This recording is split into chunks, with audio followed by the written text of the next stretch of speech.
Olá, seguidores. No vídeo de hoje falar sobre os fundamentos de ALZC11. Esse daqui é o fundo de papel high yield da Aliança, que é o Thiago PS, seu canal Fica Esperto. Então, já tem um tempo que o pessoal aqui tem pedido para fazer aqui alguns vídeos, alguns FIIs meio que esquecidos aqui pelo mercado, né? Então, depois de muitos pedidos, acho que resolvi fazer aqui atender a esses pedidos, né? Então vou comentar mais sobre alguns FIIs menores. Mas já vou pedindo aqui o seu like, compartilhamento aqui com seus amigos, porque senão não compensa ficar fazendo vídeos de fundos muito pequenos não, tá? Então vamos lá começar a falar aqui sobre os fundamentos desse FII. Assim, antes de começar aqui a falar sobre alguns pontos aqui da carteira, passar pelo histórico aqui dele. Lembrando que esse fundo ele nasceu da fusão entre o hedge fund da Aliança, o ALZM11, e acho que mais uns outros dois fundos que a Aliança comprou. Sendo que nessa fusão, nesse processo de incorporação, os cotistas se sentiram bem lesados, tá? Acho que não sei quem é que foi, se foi do hedge fund, mas tem uma tropa de gente que muito insatisfeita com essa incorporação. Eu não cheguei a estudar o caso de perto para saber por qual motivo que os cotistas foram prejudicados, teve alguma, considerou que um VP menor, o que aconteceu, mas tem muita gente insatisfeita com o fundo. Ok, agora sim, começando a tratar sobre o FII em si. Aqui o primeiro ponto, eu não gosto de ficar passando muito essa parte básica aqui de tamanho do fundo, das taxas, só quando tem alguma coisa que chama mais atenção. E que a LZC11 tem uma taxa bem salgadinha, né? 1,30% ao ano, mais taxa de performance de 20% sobre IPCA mais 5. Então, realmente as taxas são salgadas. Aqui trata-se de um fundo high yield, uma taxa média bem elevada, né? IPCA mais 13,2. Então, meio que a taxa elevada ajuda a compensar essa taxa mais elevada, além de que fundos high yield realmente dão mais trabalhos de exploração, de monitoramento, são ativos pulverizados, né? Com centenas de devedores, é bem mais complexo você lidar com um ativo que é basicamente um único devedor. Então, tem motivo sim para ter uma taxa de administração mais elevada, mas que realmente está meio salgado, tá? Essa taxa de performance, inclusive, já foi responsável aqui por rendimentos bem fracos aqui no passado.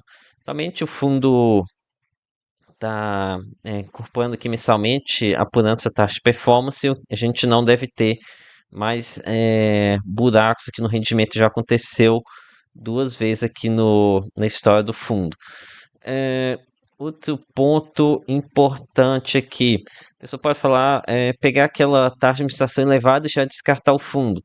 Não acho que seja, deve ser feito assim, tá? A gente deve analisar o todo, né? Estudar o todo.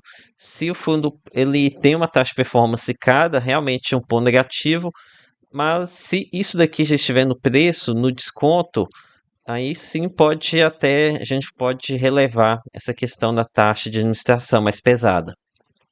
Ok, então aqui, ainda agora aqui para carteira de ativos, de como que é composto o fundo. Então, ao fundo ele ter nascido aqui da incorporação do hedge fund aqui no fundo de papel, aqui o fundo ainda tem alguma parte em FIIs. Temos aqui 17,6%. Isso aqui pode parecer negativo, né? A gestão ela falou que ia vender isso daqui, ainda não vendeu. Não sei se não conseguiu por questão de liquidez. Deixa eu até dar uma olhada aqui, um relatório antigo para ver como é que está a evolução dessa venda aqui da parcela de FIIs da carteira.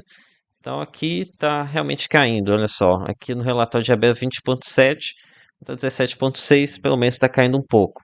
Isso aqui é algo que eu reforço, algo positivo. Se estou enganado, o momento em que foi feita essa incorporação, a gente estava no mercado de baixa. Então esses FIIs vieram aqui com um preço médio baixo. Então, isso aqui pode ser positivo aqui no momento que estiverem vendendo esses ativos, pode ser que o fundo apure lucro aqui com essas vendas.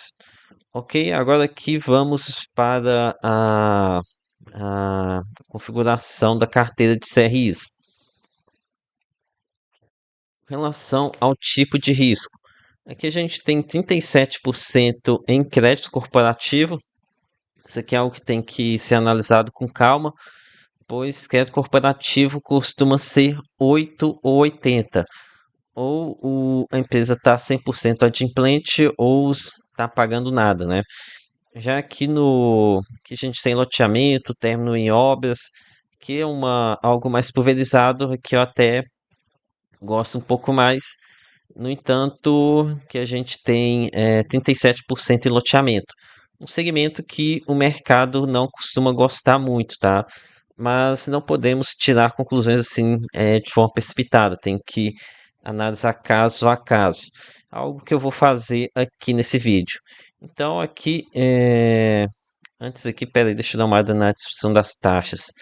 Olha, aqui a gente tem uma alta exposição a IPCA 75%, IPCA mais 12,3%, realmente um valor bem elevado, taxa média bem elevada, e CDI mais 3,9%. Então, são taxas realmente bem high yield. Ok, agora sim, indo aqui para uma parte mais técnica, onde vou analisar o risco envolvido aqui na carteira de crédito. Acredito que essa parte aqui seja a mais importante aqui para você que quer investir aqui no FI, tá? Conhecer os riscos. Então, aqui um ponto que eu acho muito importante, gostei bastante aqui no LZC11, é que ele está fornecendo aqui bastante informação para a gente, né? Quanto maior o nível de risco, mais o gestor tem que nos fornecer informação. E aqui a gente tem, ó, três informações muito importantes: porcentagem em obras, porcentagem de vendas, e aqui a questão de garantias, a comparação entre garantias versus o saldo devedor. Então, vamos aqui com relação, primeiro analisando as obras. Olha, aqui deu para perceber que o fundo ele tem vários ativos aqui com obras bem avançadas, né? Aqui 80%, 100% das obras, 95% de obras concluídas. Então aqui tem vários empreendimentos aqui bem com boa evolução de obras e também de vendas, né? Veja que 100% de obras, 95% de vendas, 80%, 95%, 100%. Então aqui vários ativos aqui bem adiantados, né?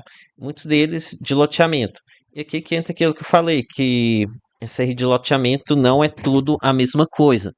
Aqui é um ponto importante, vocês têm que ter em mente que o loteamento ele não tem financiamento bancário.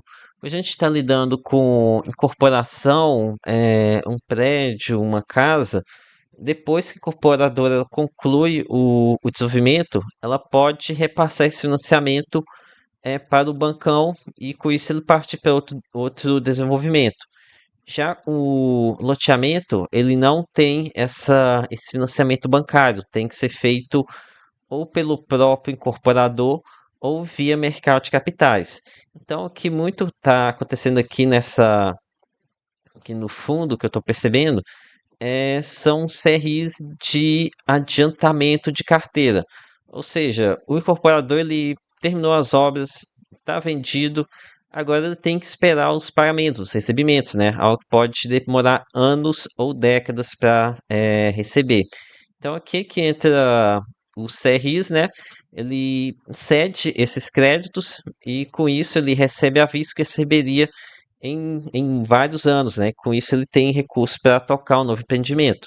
Então aqui estrutura aqui dá bastante segurança, né? Já que a gente não tem mais risco de obra e nem risco de venda. É apenas questão de risco de inadimplência. Apesar de que, como o brasileiro valoriza bastante terra, valoriza bastante o, a casa, né? Muitas das vezes tem aqui um esforço para se manter adimplente com esses pagamentos. Então, aqui é um ponto positivo para a LZC 11, tá? Dá para perceber essa preocupação de não ter risco de obra e nem risco de vendas. Ok, agora aqui ficando um pouco mais de olho nesses CRIs corporativos, que são algo que me preocupa um pouco mais. Ok, aqui eu peguei para dar uma estudada, principalmente aqui nesse ML-PAR, tem uma concentração aqui maior, né? Estou falando aqui de 9,7%, então realmente é exposição bem alta. Então aqui esse ML par. Então aqui também é um projeto de desenvolvimento que fala de razão de garantia inicial 200%, então bem elevado. Aqui um fundo de juros de 18 PMTs, 18 parcelas. Então, aqui até fiquei na dúvida se realmente é um CR corporativo ou pulverizado. Porque olhando o descritivo aqui, fiquei com muita cara de pulverizado, tá? Mas enfim, aqui não vi nada assim tão preocupante. Ok, marquei aqui também alguns CRIs aqui é, em fase de obras mais inicial. Vejam aqui, ó, 15%, 20%. Então aqui exige um pouco mais de atenção. Aqui o City, deixa eu ver se CR City, como é que ele é. Então aqui ele também está com alguns financiamentos de empresas em corporação vertical também, né? Então aqui o ideal seria que ele entrasse um pouco mais avançado nas obras, né? De qualquer forma, parece que são projetos bons. Aqui já é 85% de vendas, 50% de vendas, acho que tá ok, né? Então aqui tudo bem. Aqui mais alguns pontos para ficar de olho. Aqui eu vi esse razão de garantia 77%. Isso aqui achei meio esquisito, tá? Tá mal explicado esse 77%. Então esse aqui é negativo, tá? Que mais que eu marquei aqui? Tem aqui esse CRI Casa e Vídeo. Esse aqui é uma varejista, tá? E que como única garantia a gente tem aqui a seção fiduciária de cartão de crédito. Isso aqui é a mesma garantia que tinha lá no CR Starbucks, lá do CR Surf Rock. E isso aqui deu muito certo não, tá? Tem uma boa memória com essa questão de garantias, não. Então aqui não tem garantia real, varejista. Então esse caso e vídeo aqui é BO, tá? Pode até não estar dando problema, mas o risco é alto. Então isso aqui, ó, para mim, eu já consideraria como zero isso aqui. Risco elevadíssimo esse R aqui, tá? Esse R caso e vídeo. Infelizmente apenas 1,3% do PL. Aqui o fundo tem também outro caso de inadimplência. Isso aqui é o Indústria Fragnani. Isso aqui é uma indústria cerâmica que entrou em recuperação judicial. Então aqui é uma indústria que está em RJ.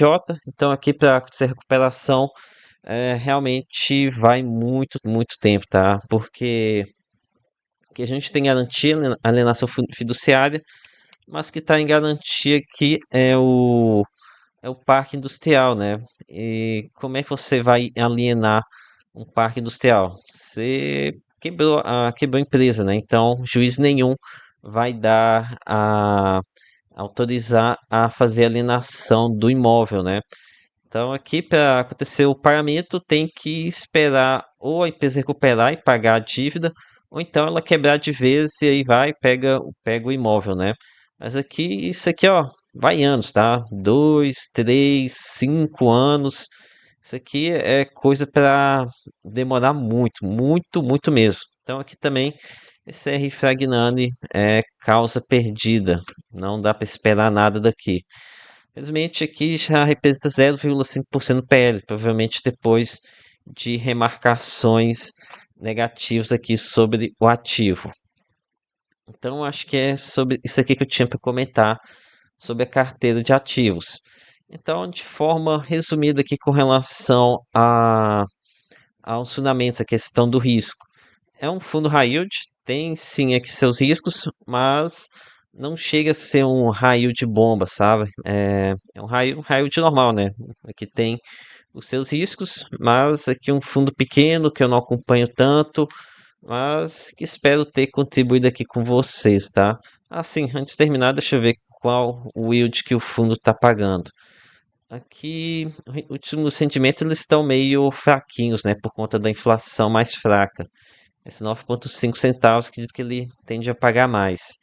Aqui deve estar com uma média de uns 10,5, 10,5 centavos. Mas vamos ver aqui, considerando 10,5, quanto que daria de yield? Daria 1,31. É, um- aqui um yield de um high yield leve. Então, aqui não vejo como uma barganha, mas também não vejo como um fundo extremamente caro. Então é isso, galera. Espero ter contribuído aqui com vocês. Um vídeo bem mais técnico, mas espero que tenham gostado. Peça o like, se inscreva no canal. Lembre-se que nada aqui é recomendação de compra ou de venda. Até a próxima.